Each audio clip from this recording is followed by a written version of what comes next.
पदवियों का खोखलापन, एक अकादमिक चिंतन। एक शांत शैक्षणिक गांव में पदवी डेजिग्नेशन नाम की एक ऊंची मीनार खड़ी थी। उस मीनार में कई मंजिलें थी। सहायक असिस्टेंट, वरिष्ठ सहायक, सीनियर असिस्टेंट, सहयोगी एसोसिएट और प्रोफेसर दूर से देखने पर ऊपर की मंजिलें अधिक भव्य और ज्ञान के आकाश के करीब दिखाई देती थी। लोगों का मानना था कि शीर्ष मंजिल पर बैठने वाले लोग दूर तक देख सकते हैं, गहरा सोच सकते हैं और बेहतर मार्गदर्शन कर सकते हैं। लेकिन जब कोई उस मीनार के भीतर कदम रखता तो सच्चाई अजीब तरह से अलग महसूस होती थी। प्रोफेसर शब्द का मूल अर्थ था वह जो ज्ञान का प्रचार प्रोफेसर करता है, जो शोध, मार्गदर्शन और विचारों के सृजन के लिए समर्पित हो। एक प्रोफेसर केवल कक्षा में बोलने वाला वक्ता नहीं, बल्कि जिज्ञासा की मशाल थामने वाला होता है। वहाँ शिक्षण शोध से स्वाभाविक रूप से निकलता था, जैसे प्रकाश निकलता है। इसके विपरीत एक शिक्षक को उस व्यक्ति के रूप में देखा जाता है जो पाठ पढ़ाता है, जिसके पास अक्सर शोध के लिए न समय होता है और न ही समर्थन। समय के साथ यह स्वाभाविक अंतर धुंधला हो गया, लेकिन ये लेबल, नाम कठोर, सजावटी और भ्रमित करने वाले बने रहे।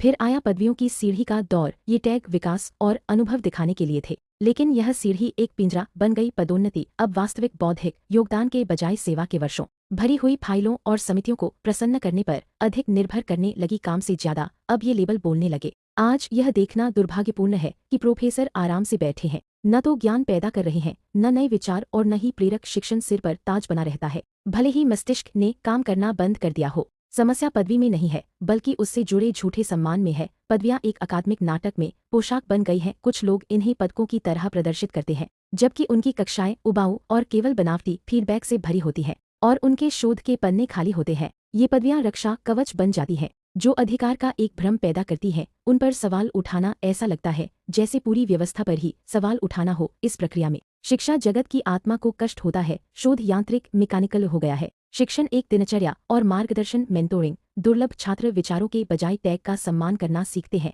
युवा विद्वान सत्य के बजाय पदोन्नति के पीछे भागना सीखते हैं। मीनार ऊंची खड़ी है, लेकिन इसकी नींव में चुपचाप दरारें पड़ रही है। कोई शोधकर्ता केवल प्रोफेसर शब्द की वजह से गहरा, प्रोफाउंड नहीं बन जाता। एक प्रोफेसर तभी सार्थक होता है जब शोध, शिक्षण और मार्गदर्शन एक साथ सांस ले। ज्ञान रैंक के पदों को नहीं पहचानता, वह गहराई को पहचानता है। बुद्धिमत्ता को उपसर्गों, प्रीफिक्सेस की परवाह नहीं होती, उसे ईमानदारी की परवाह होती है। यदि शिक्षा जगत को स्वस्थ होना है तो उसे पदवियों से परे देखना होगा। रचनात्मकता और नवाचार को पदवियों से अधिक जोर से बोलने दें। कक्षाओं में जिज्ञासा झलकने दें, शोध में साहस दिखने दें। तब तक पदवियों की यह मीनार बाहर से चमकती रहेगी, जबकि भीतर से खोखली बनी रहेगी। एक खाली ताज जिसे दिखावा करने वाले लोग पहनते हैं, और वे लोग उसकी प्रशंसा करते हैं जिन्हें केवल ऊपर देखना सिखाया गया है, अपने भीतर झांकना नहीं। क्या आप चाहेंगे कि मैं इस अनुवाद के किसी विशेष हिस्से को और अधिक काव्यात्मक या सरल बनाऊं?